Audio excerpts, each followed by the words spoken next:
this idea that you're the best. This is where the power lies. He put hard times on Dusty Rhodes and his family. You know who I am.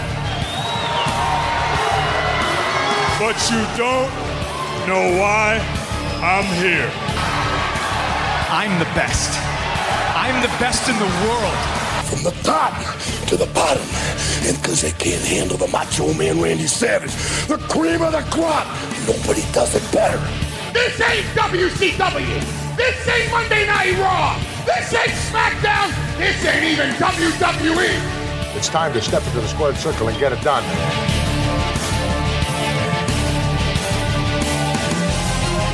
Welcome back, everyone, to Legends and Champions with me, Andy E.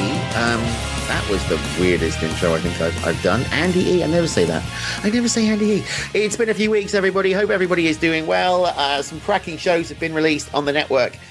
And we've had to make an audible adjustment again, because it's now September. And that audible adjustment was because of the passing of the icon Hulk Hogan, and the very quick turnaround show that we did 72 hours after Hogan's passing. Everything shifted a week back, which means that we're now in September, and if we carried on doing the original plans, it would take us up to the 10th of September, which is my birthday, and I don't really fancy talking about this pay-per-view on my birthday. So Stefan made the audible decision to cancel SummerSlam 2002 and focus just on SummerSlam 2005. So that's why we're here. And next week, we will tell you what the show is going to be about, and it's going to be a cracker. Stefan, how are you doing on this August day? Yeah, I'm okay. It's miserable weather out there, but I'm okay because it's not hot. Because it's been really hot the past sort of few months here. So I'll take any cooler day possible. So I'll call that a win for me today. Okay, we're going to redo that, and I'm going to put the sound effect in now. He'll make it sweet. He'll make it short. It's time for Andy's Weather Report. Yeah. Stefan, how is the weather where you are? It's complete and utter dull. Lovely. Okay. Right. Don't really know where to go with that. You know, it's one of those things. If you want to get in contact with us at Celebrate Wrestling, you can do by doing this, Stefan. How?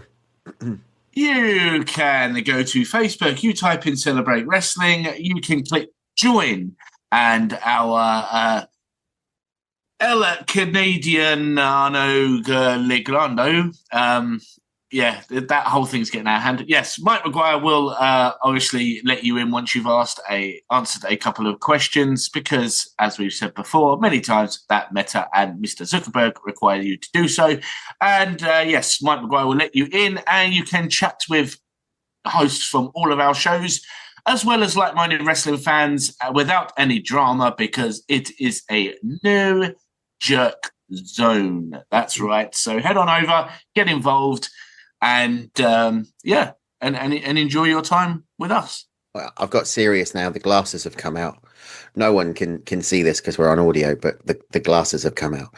Yes, you can join us on Celebrate Wrestling. If you want to listen to us on Celebrate Wrestling, you can do by subscribing to us on all major podcast providers, including Spotify, Apple, Podbean, and American ones like iHeart and Pandora.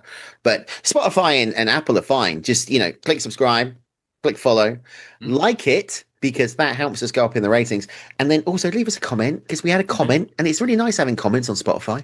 Exactly. And you know, don't forget as well, you can download the episodes on Spotify and some of these other ones, and that, so you can listen to us at your convenience. You know, you don't have to, you know, stream us live or you know, using your network data. Just download and then listen to us whenever you feel like it.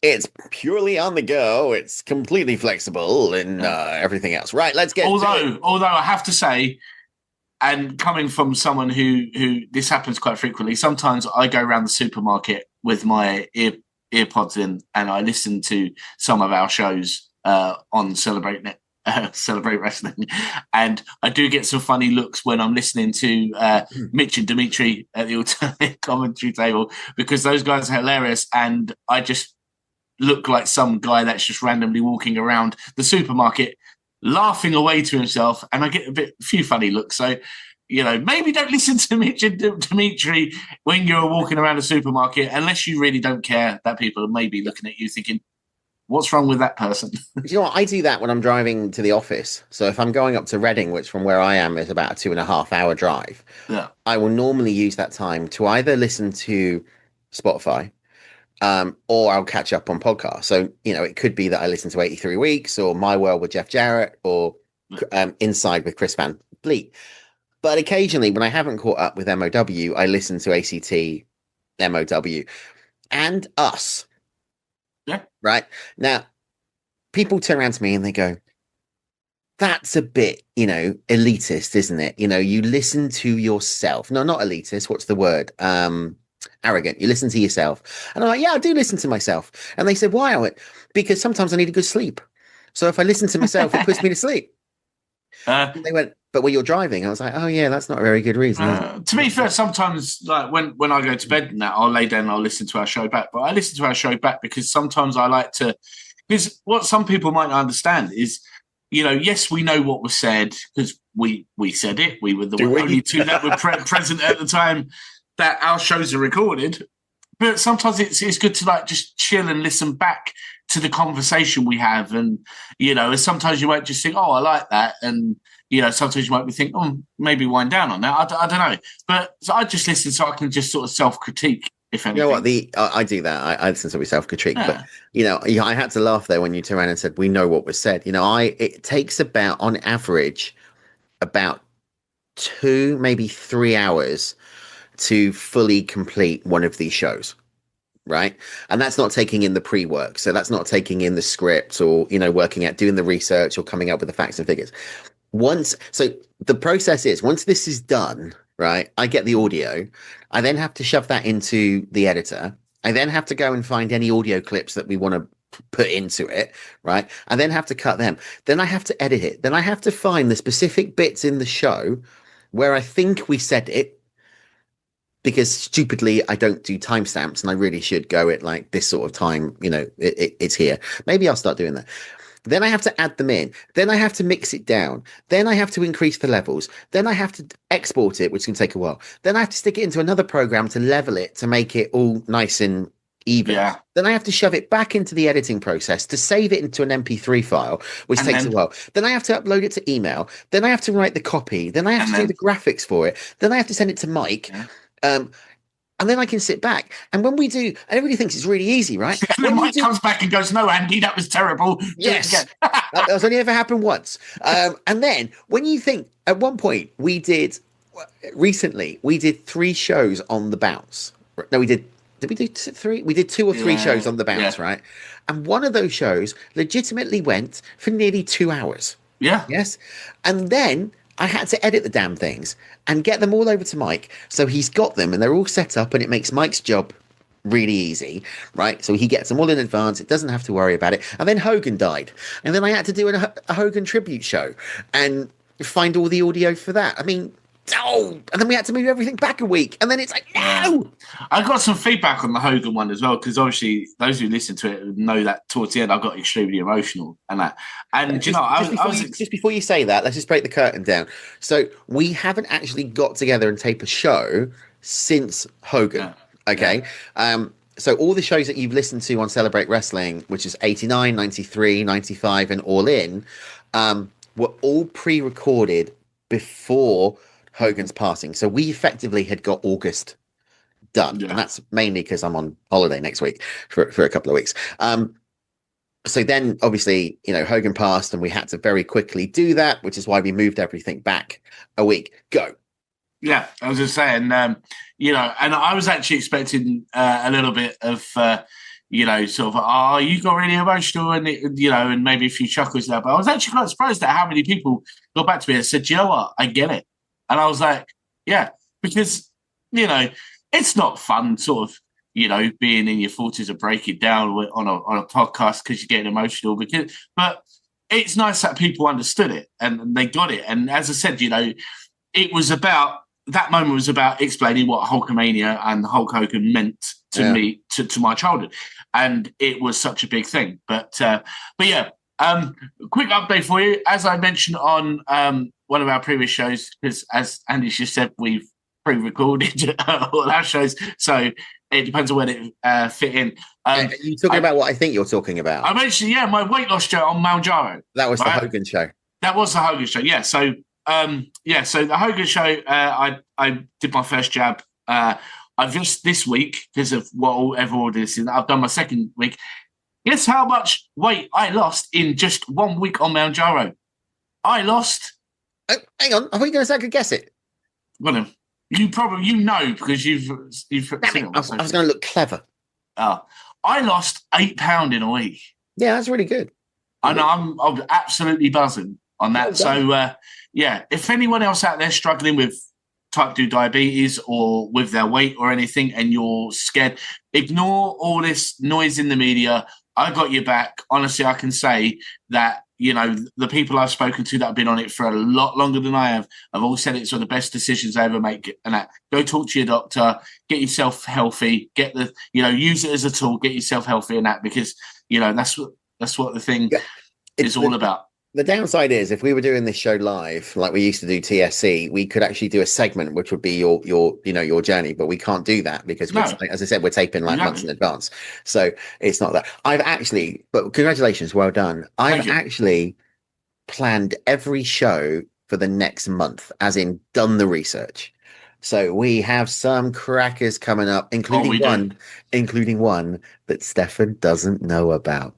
Oh, I like it when he throws these ones at me. I'm going to throw the curveballs at you. So let's do, before we get on to SummerSlam 2005, let me tell you just some of the shows that are going to be coming up. We're going to be going deep into the career and the legacy of the Heartbreak Kid, Shawn Michaels. We're going to be going deep into the career and the legacy of the American Dream, Dusty Rhodes. We're also going to be going deep into the career and the legacy and the controversies of the Nature Boy, Ric Flair. Now, I can't wait for that one. There's a couple of curveballs coming in here as well, because there was a wrestling promotion launched in 2001 called World Wrestling All-Stars. We're going to be talking about the rise, the fall, and the non-popularity of that promotion. And then we're going to do one that, again, this is the one that he doesn't know about, but it's one that I think is quite fitting for both of us because of the fact that we've both been involved in the business. And this is the rise and fall and subsequent mediocre rise again of UK wrestling. So we're going to be going in depth talking about Brit Rest. We're going to be talking about the and some of the research on this. I've gone really deep, so we talk about the formations of UK wrestling and the Greco-Roman style right the way through to the FWA. We're going to talk about the Knights. We're going to talk about Progress. We're going to talk about Red Pro. And this is going to be called The Rise and Fall of UK. And I'm really looking forward to this one, primarily because we're UK, right? So the guys in America and in Canada and Europe and all over the world that are listening to the show may not know anything about our scene. And we've got some of the best talent in the world has come out of the United Kingdom. So we're going to be doing that one. We're also going to be doing one that's it's been done quite a bit on other shows, but I want to take a different tact on it. Okay. And that's the death of WCW. And I don't quite know what that's going to be yet, but I've got some sort of an idea of, I don't want to do a standard death of WCW. I think, and I'm going to approach two people to see if they want to be involved in this. I think we do an alternate scenario. So we talk about the death of WCW and then we talk about what if. So what if it hadn't died? What would have happened? That's all coming. We're planning that out. But that's in the future. Let's talk about right now, people. This is SummerSlam. Yeah. And the last one we're going to cover for this year. Thank God. Because I've had enough of them. SummerSlam took place on August the 21st, 2005. And it was one of the most talked about events of what they termed the ruthless aggression era. And at this point, I think I really do need to get the sound clip of John Cena going, ruthless aggression. SummerSlam 2005 wasn't just another pay-per-view. It was one of those moments that blended the intense in-ring action, controversial storylines, the definitive passing of the torch to a new generation of superstars, and the ability for one man to oversell anything. Oh dear. Yeah, I know where they go with that because it was. I think everybody knows where we're going with that. Yeah, that was comical. Comical. But to fully understand SummerSlam, we need to set the stage. So this is the ruthless aggression era, a period of time that ran longer than, to be honest, than I expected it to. I didn't, because all these eras, I don't know about you, they, to me, blend to each other, right? So you've got the Attitude Era, you've got the New Generation era, you've got the Hogan era, you've got the real, the ruthless aggression era, you've got the PG era, you've got this new Triple H era. Well, they now call it, that's it, yeah. You know what I mean? And they all seem to kind of just blend together sometimes. I mean, we also had the crap era for the majority of the noughties, really. And I say I say sort of around 2010, 2011 till about sort of like for like the next sort of 7 to 8 years. 2023. 2023. Yeah. When a certain 70-year-old got fired. yeah, you could say that. Yeah, pretty much. Yeah. So yeah, about just over a decade. Yeah, so it's about 12 to 13 years of it being probably at its worst. I mean, maybe could rival the sort of like the 93s to 97 period in some ways. Nothing could ever rival the 93 to 97 era. Exactly. I don't know. I mean, Mantar. Yes. Nothing could. I'm doing a show. We're doing a show on Mantar. I don't care. It might only be for 5 minutes, but we're doing. We're doing a show on worst, most controversial gimmicks in WWE because there have been some. And this will be in 2026, people, because I'm not pulling any more shows from this menu. We'll end up talking about people like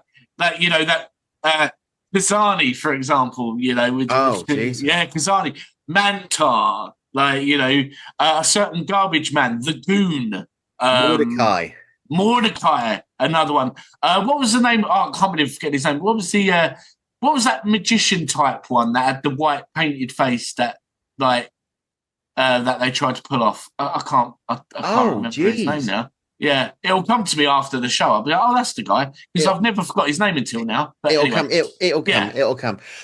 This ruthless aggression era, though, was a way for the WWE to evolve from the Attitude Era, if you remember right. So it wanted to keep the brutal side of realism, which was the Attitude Era, blurring the lines of kayfabe, and be celebrated for good wrestling. And my phone's going off. Be celebrated for good wrestling. It was also about elevating new talent. And I think, to be honest, they did do that because it was this era that you saw the GOAT, John Cena. You saw the Animal Batista. You saw the Viper, Randy Orton. You saw the Rated R superstar Edge become the faces of the company. You saw the Undertaker reach new career heights, some of those legends like Mick Foley. But you also saw names such as Chris Benoit and Eddie Guerrero reach that world championship recognition, right? Rey Mysterio came in and went, and his career just went up and up and up. Yeah, and we're going to talk about Rey Mysterio in this pay-per-view later on. So I don't know why I'm suddenly doing this, and you can't see this, but I'm doing the Penta. I've been playing a lot of 2K25. Yeah, I've been playing a lot of 2K25, right? And I've been playing my faction and working through the weekly towers. And so I've got something like 100,000 MFC. And Penta is bloody brilliant. Yeah. Penta and Abyss. The best combination you can get. Anyway. Doing the MFP, I'm on a weird show today. I pulled 3 random packs of the SummerSlam cards. Yes. Every pack, I got the diamond card, which is like the top tier card. Seth Rollins, Charlotte, Bronson Reed, Bayley. I just need Finn Balor now. Anyway. Okay. You don't really care about that, do you? No. I was just thinking. I know a Facebook group dedicated to people that play WWE 2K that will probably hate the living hell out of you right now for just saying that, because I know people out there that have been grinding and grinding and grinding and have got nothing. Do you know what? Worthy. That is the best haul I've ever had on my faction. Yeah, and it was literally on the bounce. Well done. The best thing was it didn't cost me a penny, because that's what I hate about my faction is when you've got to buy VC to get the cards. Didn't cost me a penny. Anyway, we're going off subject. The brand split also was in play, and the difference here was the brand split was in play. It wasn't separated, which I really liked. And that's the lead into SummerSlam. It drew 18,176 fans, and it was known really for one match. Well, actually, it was known for two matches. Well, maybe it was known for a bit more than that, but it was definitely known for one match. Hulk Hogan versus Shawn Michaels, which was the dream match, the match that we all wanted to see. It was a little bit controversial, though. It was, and it's funny you said that, you know, it's known for one match or maybe two matches, because I feel that the other match, which we will talk about, is, like, to this day, probably mentioned more than any other match on this card, including Hogan and Shawn Michaels. But yeah, it was controversial. I mean, Hogan, obviously, you know, he's into his third year of his return in the WWE, you know, which is very strange in some ways, because it doesn't feel like he was there that long in his return. He wasn't. Yeah, because, I mean, he sort of dived out, didn't he? And he come back, and he sent his good friend Mr. America in to take his place a couple of times. Some people still controversially think that was Hulk Hogan. I mean, you know, you think, you know, what's going on with Chad Gable and a certain masked lucha in WWE now, you know, I don't think it's related. So. In fairness, though, it couldn't possibly have been Hulk Hogan as Mr. America, because he passed the polygraph test. Absolutely. And if only people had listened to what the polygraph said about Vince McMahon. Let's not go there. They're coming in 2027, and Legends of Champions bring you the rise and fall of Vincent Kennedy McMahon. If we're not here next week, it's because we got taken off the air for that comment. You know, mind you saying that ACT survived Epstein comment. Andy, it's on the record. Andy made that comment. And this is where I suddenly take my name off the show and replace it with Legends and Champions with Andy and Stefan. That means it's your show as well, right? And so I can't get blamed for it.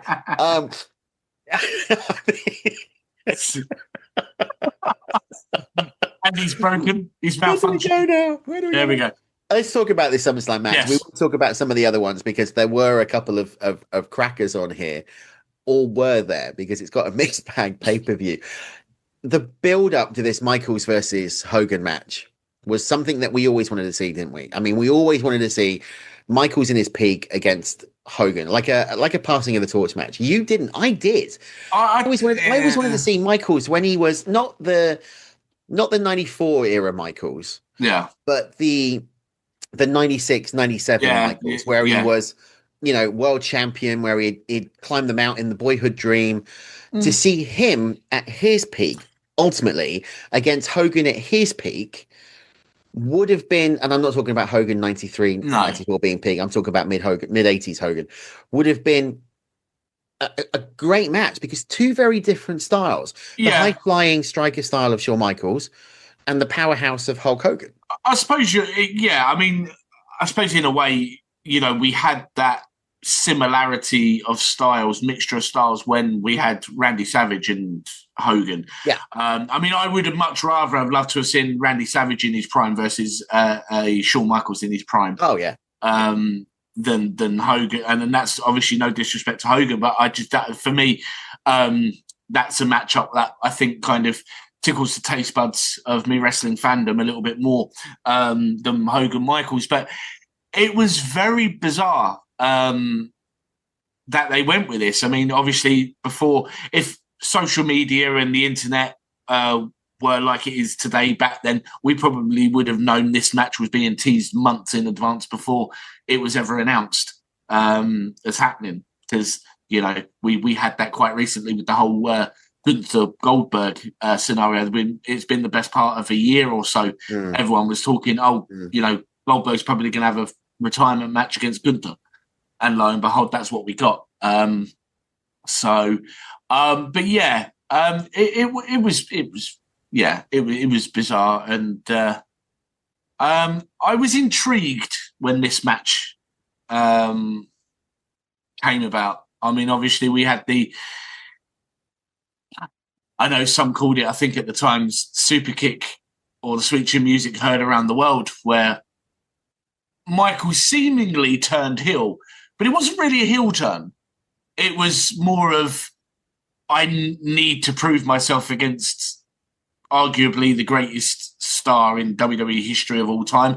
I'm Mr. WrestleMania. Yeah. I want to be in that bracket. I deserve to be in that bracket, in that conversation. So instead of just, you know, doing what Shawn Michaels doesn't do, which is, hey, would you mind if we tangle at SummerSlam and have a match? You know, would you do me the honor, or do it the way The Rock did, you know, a couple of years prior, or a few years prior?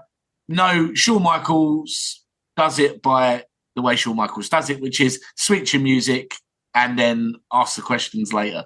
Where it's nothing new with Shawn. That's how he does he's always done his business, is deliver a switch in music and then talk about it later on.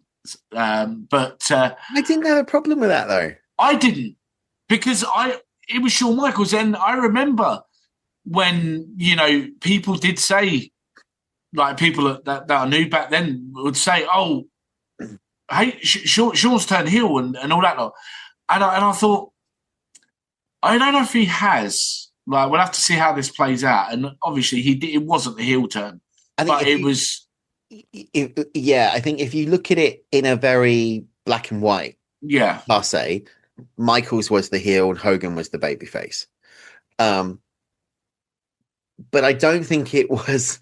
A lot of people say it was an intentional heel turn. I think it was the promos that made Michael heel, because he did that absolutely legendary Larry King promo. Hulk, it's great of you to join me tonight. Hulk, you'll be squaring off against Shawn Michaels at SummerSlam. Now, that's Shawn Michaels. He's a tough guy, isn't he? Let me tell you something, brother. This is a dream match, brother. One that I've always dreamed of, brother. But I got news for you. I'll be 102 years old, brother, by the time I step into the ring at SummerSlam. Every day the Hulkster wakes up that he's not dead, brother. He's living on bonus time. Let me ask you a question, Hulkie. Are you a bad guy or a good guy? Well, on camera, brother, I'm a great guy. But when that camera goes off, brother, it's a different story, brother. Oh, brother.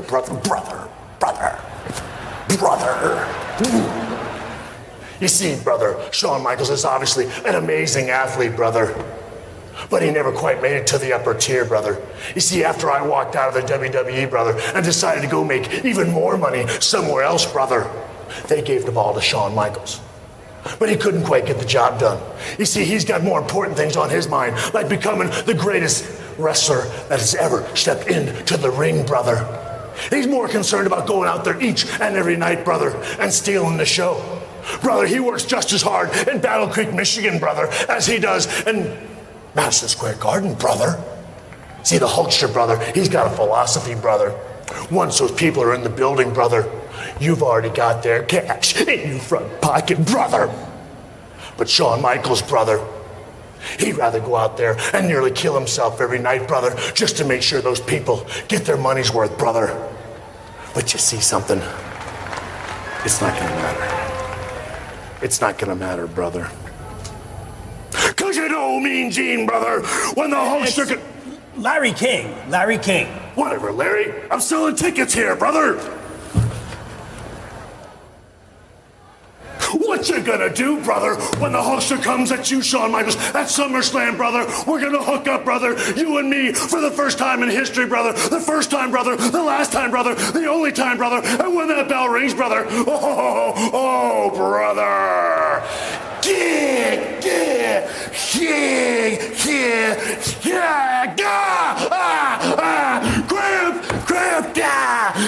Grip! Oh, brother! Ah, God! Oh, brother!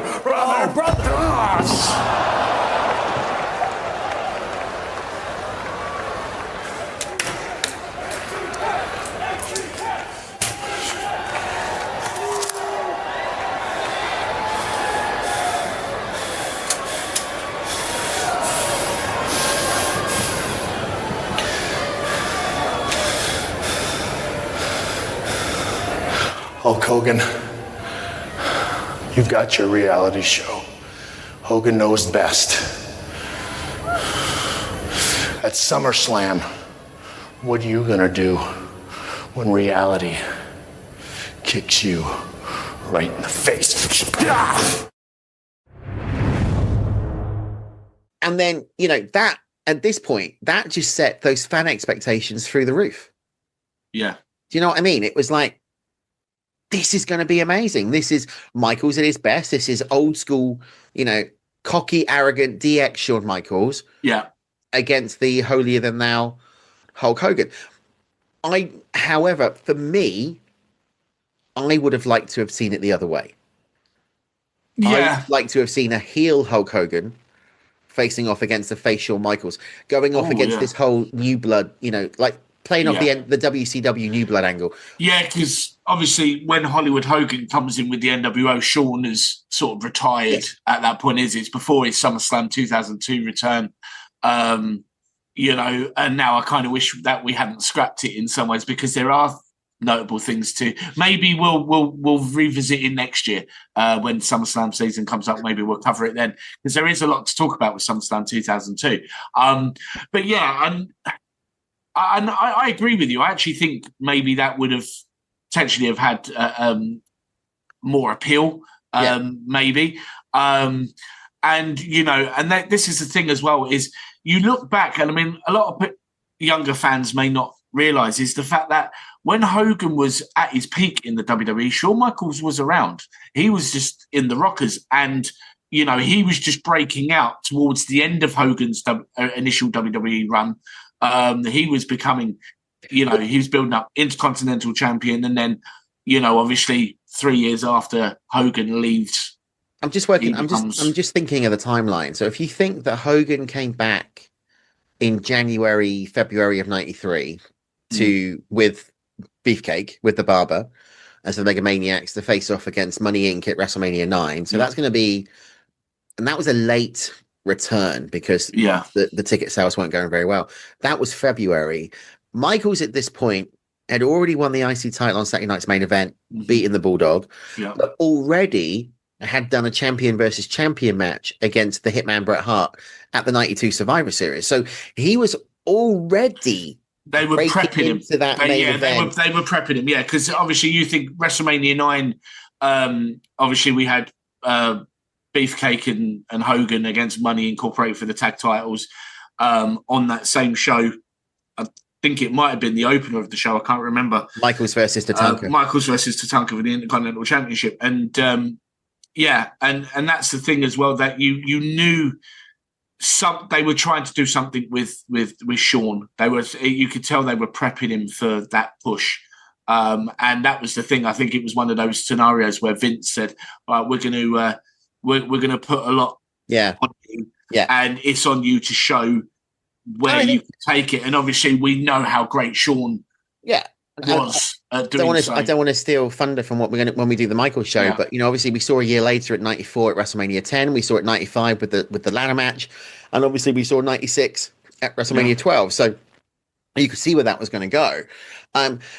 The reason for the Hogan heel comment was actually, and I think we've all done this over the past few weeks since the passing of Hogan, has gone back and watched some of those classic moments of Hulk on WWE Vault and on Netflix and that type of thing. Hogan always did kind of fly very close to the wind in terms of those heel tactics. And it's something that I never really picked up on until I started watching. Oh, yeah. Because, the rake to the eyes, the boot to the head, something like that. So to have brought that in to this match I think would have given it another dimension. You didn't have to turn him into NWO Hollywood. No. It could have been the red and yellow, but with an edgier, coming out. I mean, he did it. If you think, I mean, you could look back, and I say prime example as well is you look back to Raw Rumble '92 when Flair won it and won the title. Subsequently, when Sid Justice eliminated Hogan, and he actually basically comes across Hogan as a sore loser, as a bad sport, and actually helps have Sid eliminated, which obviously it goes on and helps set up their match at WrestleMania 8. So Hogan did, as you said, he did teeter on the edge and he did bend the rules slightly and that. I think maybe an edgier Hogan against an edgy Shawn Michaels. I mean, that could have been, giving it a little bit of space. A little bit of the spicy, or it could have been a little bit of the bubbly. Unfortunately, I haven't heard that for a long time. Unfortunately, though, it was backstage where the heel Hogan really kind of came out, because I don't know if you knew this, but originally this was meant to be a 3-match series where Michaels would eventually overcome Hogan getting the rub. But Hogan used that wonderful card called Creative Control and insisted on winning the only encounter, citing back issues. Well, what did he say? What did he say, Andy? What did he say? What was the line he probably used backstage when he was told this was what was going to happen? What was initially going to happen? Come on, Andy, we know this. Doesn't work for me, brother. Oh God, I thought you were going to make me bring Self out. Yeah. He walked up to Vince and he went, "Self, do I want to lose to Michaels?" And No. Self went, no. No, sorry, Andy. It's brother Self. Oh God, Self, no. brother. Right, stop. No. I got a cease and desist from Conrad Thompson. Stop. Love you really, Conrad. Because of that heel turn backstage by Hogan and the Creative Control, that's why Michaels just went, screw this. I'm going to go out there and do what I want to do. And that's when he over-exaggerated almost everything that Hogan gave him. And you could see the frustration in the eyes of Hogan. I mean, when you watch this, and bear in mind, this is 1995, the last time I think I'd seen Hogan that peed off in a match was Bash at the Beach 2000 with the screw job with Russo and everything else.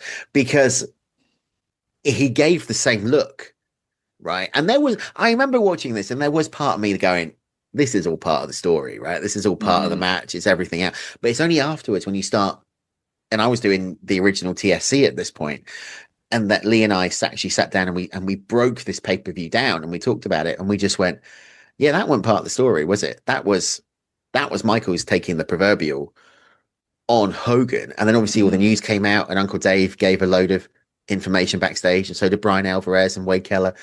And the problem with that is it took this dream match and it turned it into a farce, because Hogan won with a leg drop, and in reality he should never have gone over HBK.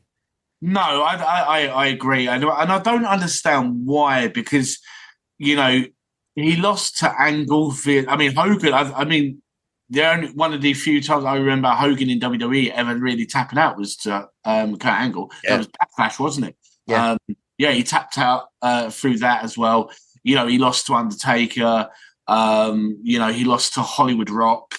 I don't know why Hogan was against losing it to Michaels. Was it that he didn't, for whatever reason, see Shawn as quite in his level, or I think that's very I don't know. Sided by Hogan. If that was the case, then you have to say shame on Hogan on that one, because Shawn, all right, Hogan was known as kind of Mr. WrestleMania before Shawn Michaels became Mr. WrestleMania. I mean, that's the shame. I wish this match hadn't happened at SummerSlam and it had happened at WrestleMania. Oh, I think it would have probably stood more. I actually wonder if HBK would have had the same approach had it been WrestleMania, because, WrestleMania to Shawn was a big, big deal.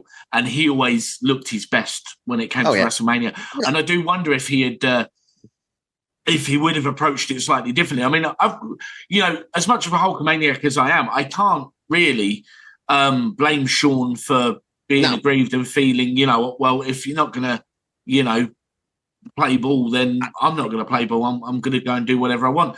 Then you look at kind of, a lot of people may go, yeah, but it's not the first time Shawn Michaels not played ball and not gone a bit controversial off script in a huge main event, i.e. Survivor Series 97 with Bret. Yeah, but that wasn't that. Yeah. But it was that's different wrong. context. That's wrong. It is different. That's wrong because that wasn't Shawn going off script. That was Shawn doing what he was told by the boss. Yeah, but we've all seen. Well, most of us have seen the footage though, where where Shawn's asked by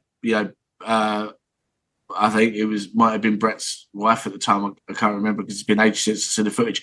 Where she said, they questioned Shawn about it, and he actually says, I knew nothing. I swear, his exact words were, "I swear to God." But he's a company guy, loyal to McMahon. That's a different. But I don't. But what I don't understand is obviously. Forget the whole. Well, don't forget it. But in this moment here, forget Hogan before he leaves in '93. Forget all that Hogan did. Because that's untouchable. We know all that. Yeah. But I know Hogan's still very, very popular. But I'm thinking Vince's mindset as well to turn around and be like, look, I don't overly mind, annoying Hogan here by saying, no, Shawn's going over you on this. This is what I don't get this is why I wish I could be a fly in the wall in these meetings, these conversations about this is I can't understand why he put Kurt Angle over, why he, all right, Undertaker's different, but he still had Taker go over him. How is Taker different? How is Taker different? Exactly. That's what I mean. It doesn't make sense to me because we know the whole, all right, Taker's made fun of it over the whole, you've got me, brother, when he talks about Hogan claiming that he injured his neck with the tombstone. And then obviously years later in 2002, after Hogan wins the undisputed WWE title from Triple H, he drops it to Undertaker. I think it was a Judgment Day. So he puts Undertaker over. He goes on, he puts Kurt Angle over. He puts a few people over in that time. Why not Shawn Michaels? Yeah, but he's never actually beaten Undertaker, right? Because at Tuesday in Texas, he lost. At Survivor Series 91, he lost. Yeah. But I could understand if this was someone like Maven, or do you know what I mean? Maven wishes he had that honor. But it's the Austin Brock Lesnar thing, isn't it? It's Austin saying, I'm not going to put Lesnar over, I'm going to take my ball and go home. Yeah. Right? Lesnar's the young up and coming. Michaels isn't at this point a threat. It makes no impact to Michaels whether or not he has the match with Hogan or he doesn't, because Michaels was already a Hall of Famer. He was already a certifiable legend, and he was going to go on. Apart from Austin, Shawn Michaels is the only other name at that time you throw in to have a dream match with Hogan. Rock did it first. Austin would have been another name that a lot of people probably would have wanted, and Shawn Michaels. Yeah, Shawn is is on that level as Rock and Austin. I mean, he obviously was more established before Rock and Austin were anyway. So I don't get what the problem was with having the HBK go over in this match. And we're never going to know. I would love to sit down with, and I've always wanted to sit down with Shawn to have a conversation with Shawn. I would love to sit down with Shawn and go and ask him that question, right? Because I think it'd be interesting. I don't know what his response would be now. I should have asked him when back when I met him. He did an event in London, and I ended up asking him about the very first Hell in a Cell match of Bad Blood, and I don't regret asking that question because the way he told it was just brilliant, absolutely fantastic. And we'll touch on that when we do the HBK show. Yeah. But I kind of wish if I would have been able to have asked two questions, this would have been the other question: is what really, really happened behind the scenes with Hogan not putting you up, wanting to put you over. Well, let's see if we get Shawn. I will see if I can make that happen. I very much doubt it. I've tried for 20 years, but I will try. Let's have a look at some of the undercard matches before we hit some of the other big ones, because there's a couple of nice matches here. The card featured the Viper Randy Orton defeating The Undertaker in a win that helped his career enormously. And that's a direct quote from the Viper, Randy Orton. Just to get that, I mean, Orton wasn't new to the business at this point. Bear in mind, he'd already been world heavyweight champion, the youngest world heavyweight champion in history. But to still get a rub, we talk about rubs, to get a rub from the dead man, who is at this point sort of beginning that road to end the career. I mean, he went for another few years, but nowhere near his full-time schedule is what he did at this point. And Orton was still on that trajectory to go. Yeah, I think I'm really actually looking forward to the day we actually do a Randy Orton show somewhere in the future, because, you know, we know a lot of Orton's backstory about how he had a lot of arrogance and he kind of liked to do things his way. But I have to say that he's definitely the epitome of someone who has paid their dues. They have given a lot to the business. And obviously as well, on top of that, is that when you look at Orton's career, all the things he's done, you know, having the moniker of being the legend killer, to where Orton is now.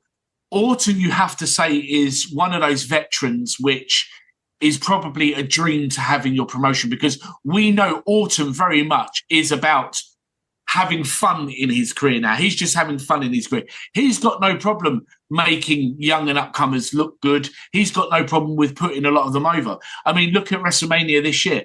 Joe Hendry, you know, he made, all right, it was a short match, but he made Joe Hendry look good on the basis of, you know, he was kind of he was going along with it. He was just like, okay, yeah, I like this. But yeah, Orton at that point was still, although he'd been the youngest world champion of all time at that point, he was still in that transitioning period where he wasn't quite at the very top yet.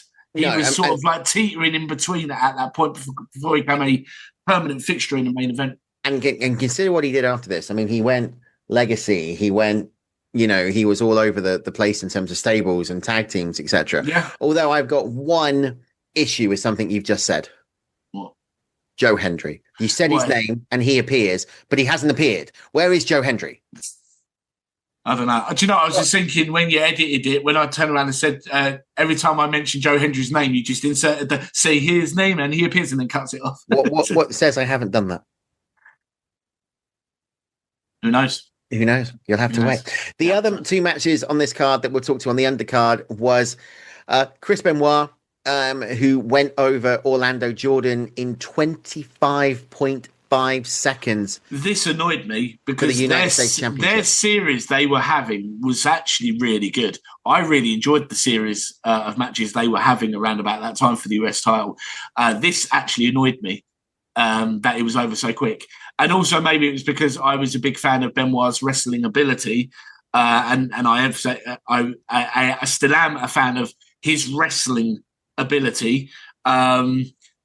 I really enjoyed watching his matches, and to have it over in 25 seconds against Orlando Jordan, who, to be fair, I know he didn't go on to have a really great, stellar career, I thought was actually very good. He was solid, and he was solid. And I think if you'd put him with Shelton Benjamin, you could have got either a good tag team or a good series of matches coming out. Absolutely. So, you know, critics actually praised this match, saying it was a good start to the show. It fired up the audience due to Benoit's quick win and that monster pop.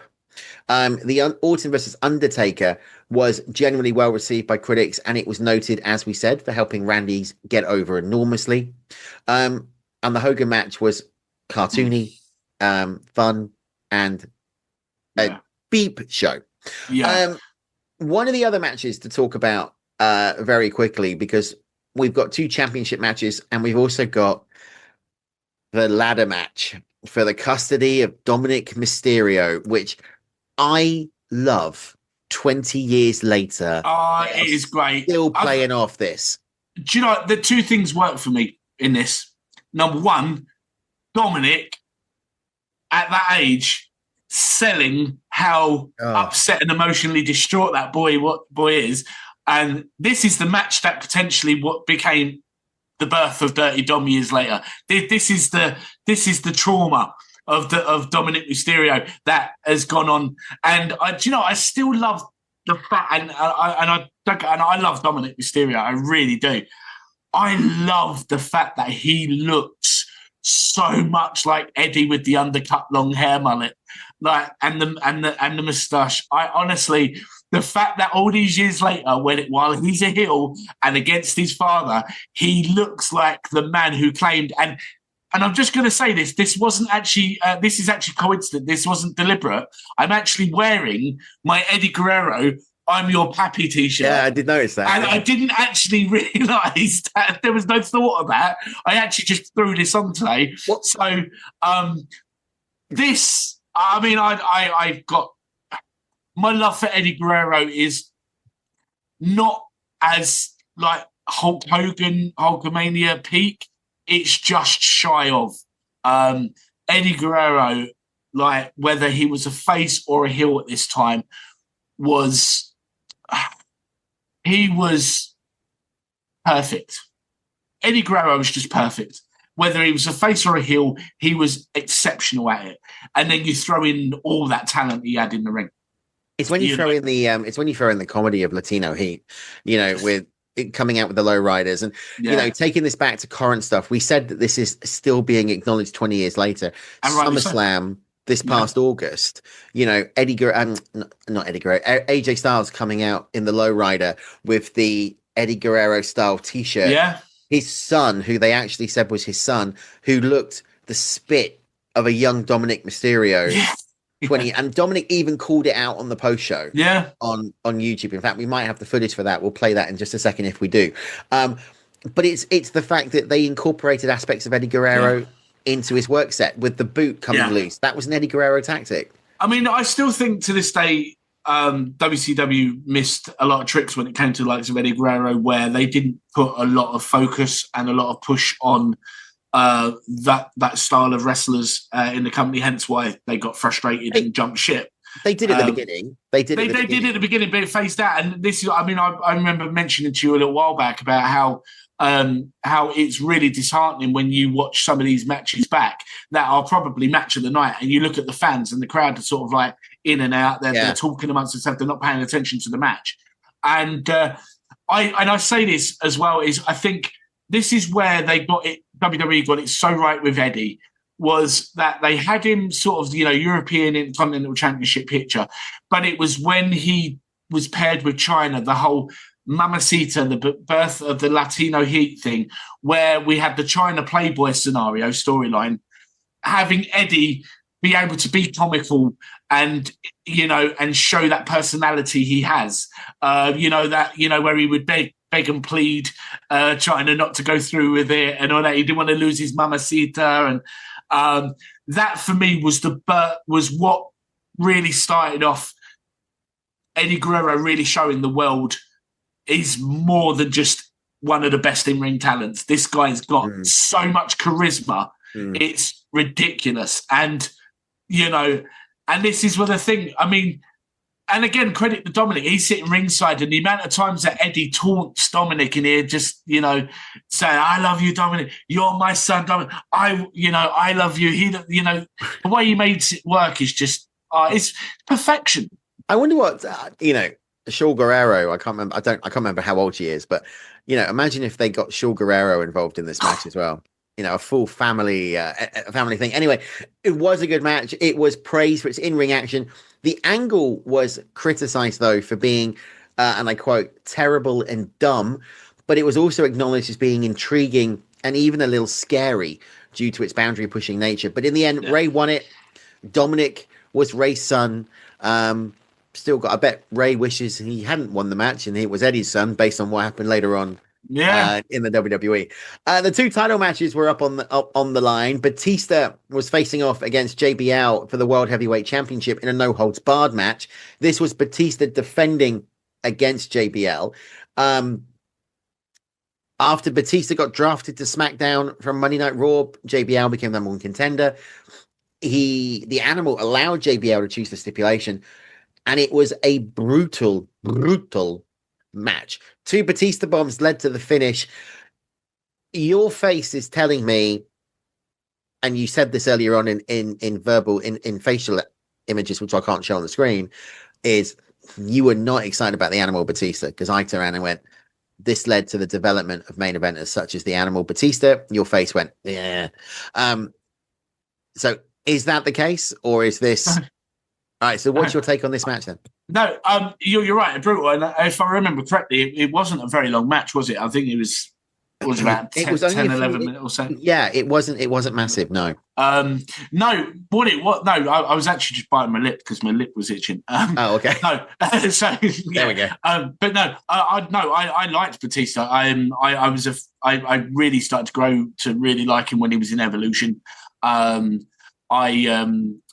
was just thinking at the same time something about the ladder match, actually, where you just mentioned. I was just thinking, as our mind works, and just quickly go back, could you imagine what would happen if Dirty Dom did at some point actually turn around and say, do you know what, actually, maybe Uncle Eddie was right, maybe I am his son. What if Vicky Guerrero actually returned and ended up managing Dom? Oh God, no! Briefly, no. that would have been great. Shawn Guerrero's 34 years of age, by the way. At the moment. Oh, is she? Yeah, she's 34 years of age. Yeah, I fact checked that. All right, so she would have been around in the time of yeah, that. Anyway. Yeah. But going back to this, yeah, it was brutal. And to be fair, I think for me in this period of time, I think more respect needs to be put on JBL because. For so many years, he obviously was tag team wrestler with Ron Simmons in the APA, Farouk. It was this whole thing where it was out of the blue where they got split and, and you kind of think, because nowadays when a well-established tag team splits, normally one usually gets a push, the other one kind of phases out. Ron Simmons was one that kind of got phased out a bit, although they still, I know his age was something to do with it, and it was great that even to this day, now and again, he still gets involved with these little damn segments and things like that. But JBL was just, you've got to give him a lot of credit because out of nowhere, he gets this major push as a main eventer, and he made it work. The fact that he turned himself into the wrestling god, as he would say, but people forget the level of brutality some of his matches in this era were. You reference this. You've got the barbed wire steel cage match that he had, I think, at No Way Out in this earlier this year. Yeah. You've got I think it was a match where he dethroned Eddie Guerrero as champion. I mean, that was blood galore. He really, really, went all in on it. JBL should never have been as good as what JBL was. No. When he came in as Justin Hawk Bradshaw, I mean, he was awful. When he became part of the NWA stable, awful. When he did the new Blackjacks, awful, right? Yeah. He should never have been as good as what he was. So actually, we talk a lot about characters recreating themselves and going for it. He's the epitome of someone who went for it. And Absolutely. Just went, sod it, I'm going for it, and I'm going to have a go. And fair play to him. I like JBL. I think JBL gets a lot of criticism, unwarranted criticism. I think he's what you call a full package. He's got the creative mind. He's got the ability to go out and talk on the mic. He's got the ability to put a good match and to put somebody over and sell when he needs to and go for it. But also, he has got this ability to get on the commentary table and work it. You're right. I couldn't put it better myself. He was like a complete package. And I think what worked as well is I think that the gimmick he had worked, having, delving into, his other interests with like finances, because some people know that he's all big in the finance world and things like that. To then come out in a limo with the bull horns. He has that rich man sort of gimmick about him. where he sort of like thinks he's elite. Then he surrounds himself with his cabinet. So you got like the Basham brothers, Orlando Jordan. So, he's got his henchmen there. And the fact that he can talk, he can work the angles very, very well. He's always been very good at pushing boundaries to almost being borderline offensive sometimes because it's all about his character development. Yeah. I mean, we go back to the Royal Rumble of this year. One of the things I absolutely love about the Royal Rumble 2005 are two things, and it's mainly the backstage stuff. The Eddie Guerrero interactions, which are just off this chain hilarious, and the interactions with Teddy Long and JBL, where JBL's celebrating his victory, and he's mocking Teddy Long, because as Teddy Long's trying to talk to him, he's just going, I'm wrestling God. I'm God. Yeah. I'm God like this. Yeah. To the point, that's when he gets announced that he's going to be in a barbed wire steel cage match, and the look on his face. Yeah. He just made it all work. And then you talk about his commentary. It works, honestly. With the right person, with the right partner. Absolutely. Michael Cole is the right person to partner up with. Absolutely, yeah. And I think you're right. A lot more credit and needs to go on JBL. And I think his name deserves to be mentioned in these conversations as top champions a little bit more. I think one of the other things about JBL is you talk about the repackage is the music, like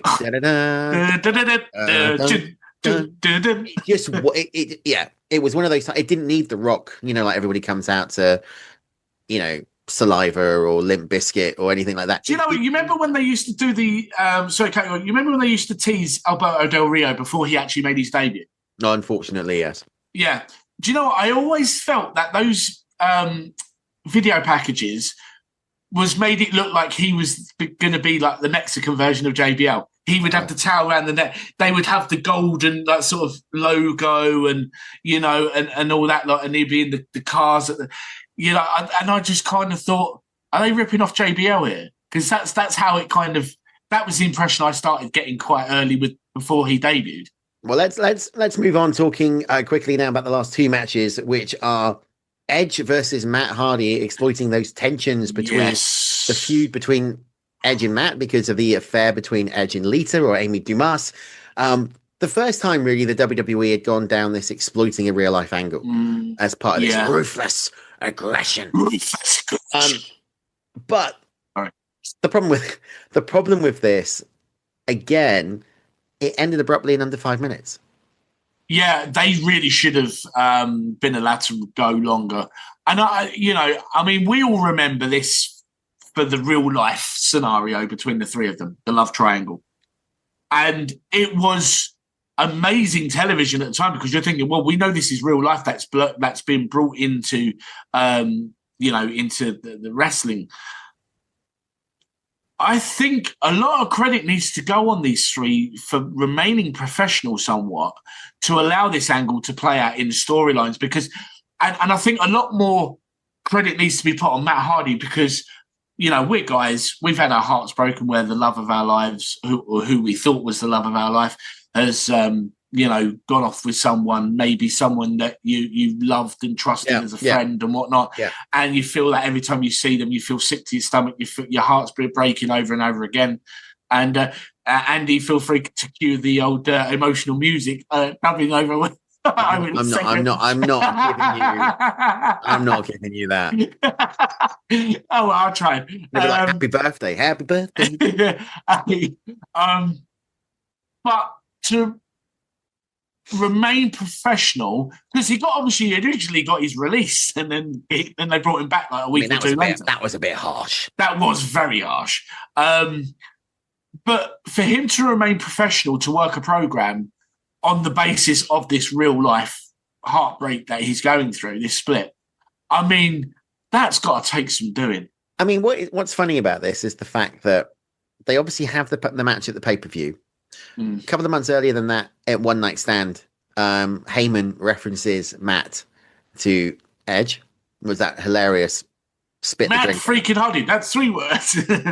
And then it was at Raw Homecoming when they went back to the USA Network, as you got the blow off between Matt and Edge, where it kind of finished.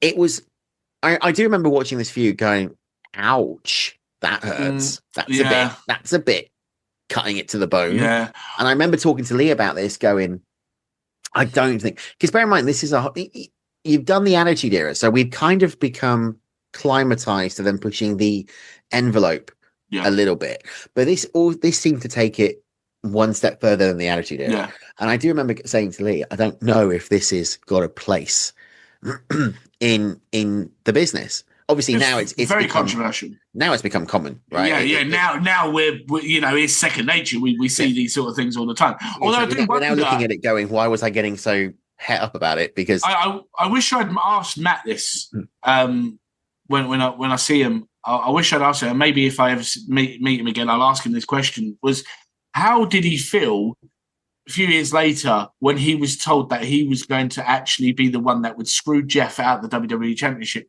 to hand it to Edge? Because for me, to then have the man who stole your woman a few years later, you're going to be the one that not only takes the title away from your brother, but place it into the man's hands that you really hate. I'm just going to finish this up by saying, coming soon to Legends will be Stefan Bingo, and we'll be giving out bingo cards because every time Stefan name drops a wrestling personality in an episode of someone that he's met, tick it off. And if you get the full house, there'll be a prize. Yeah, I'm just saying. I don't know what it is. In hindsight, I don't know what it is.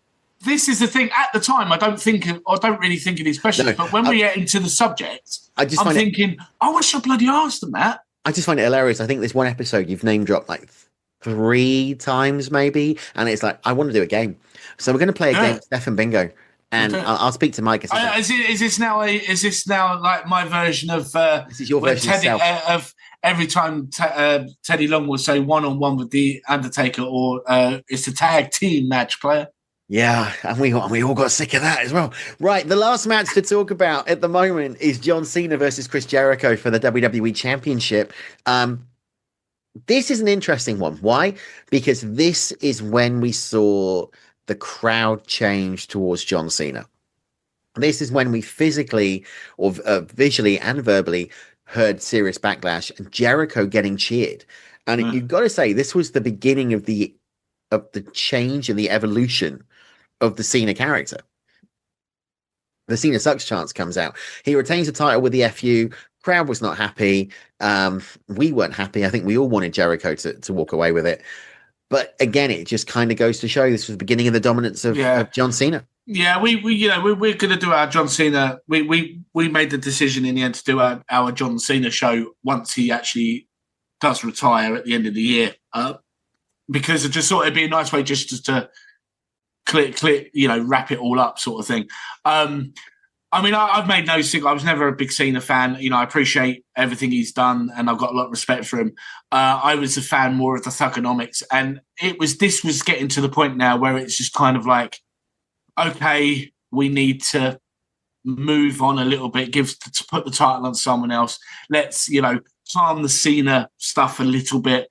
There are plenty of other wrestlers that, can have that spot for a little while. Although I will say that the following year, when he would go into the program with Edge, I still, that was a rivalry I very much enjoyed. I thought the Cena Edge rivalry was fantastic, and I still think he did have some good rivalries. But I'm with you. I think the WWE got very reliant on the same group of individuals from this point. Orton, Cena, Edge. Yeah. 2010 comes along and it's still Cena this, Cena that. You're like, really? Are we doing this? It's the same main events that you've already seen month in, month out.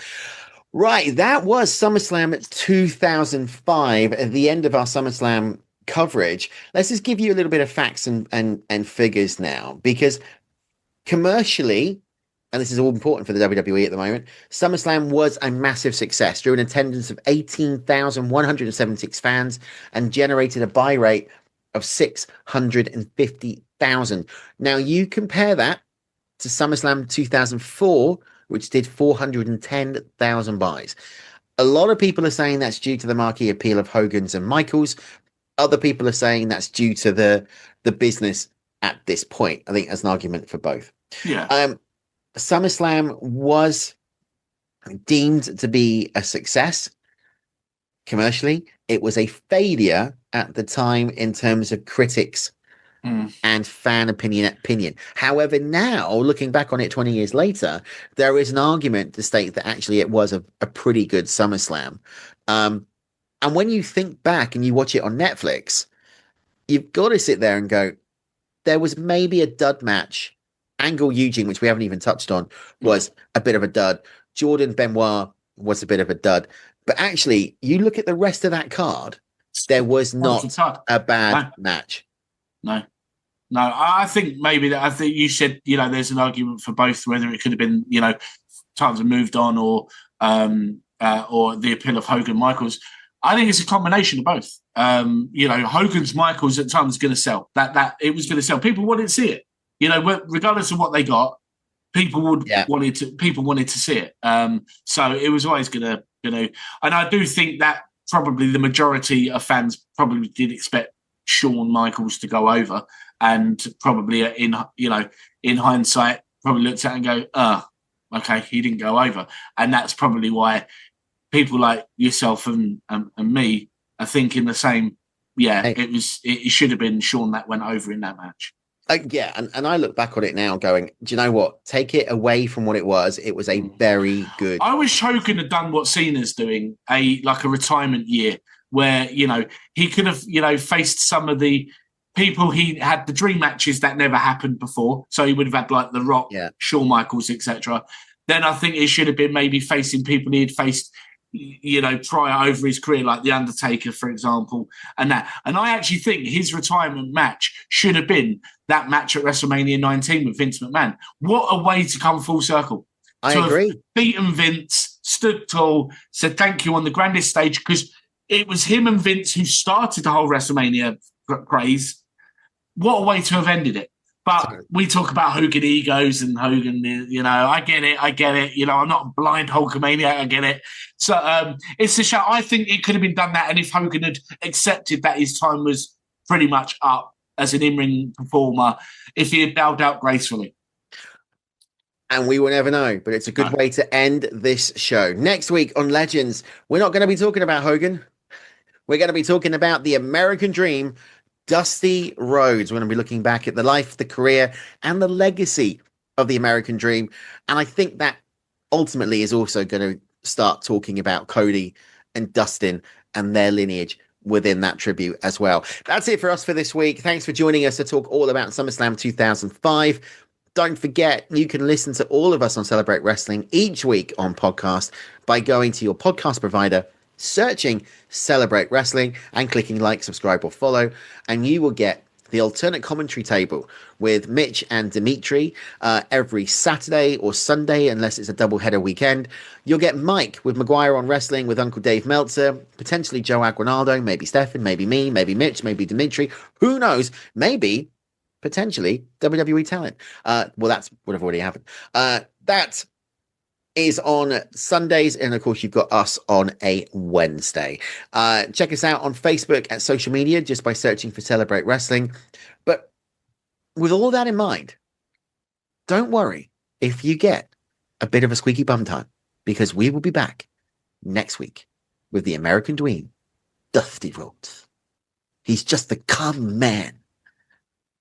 I'd like to apologise to everyone for that. I don't actually think that Dusty had any problems pronouncing his R's. But apparently he was the American Dream. I'm going to cut you. I'm just going to cut you off now. Stefan, say goodbye. Goodbye. Goodbye. We'll see you next week right here at Legends of Champions. Until then, so long, farewell, auf Wiedersehen, bye. We will see you for the matches.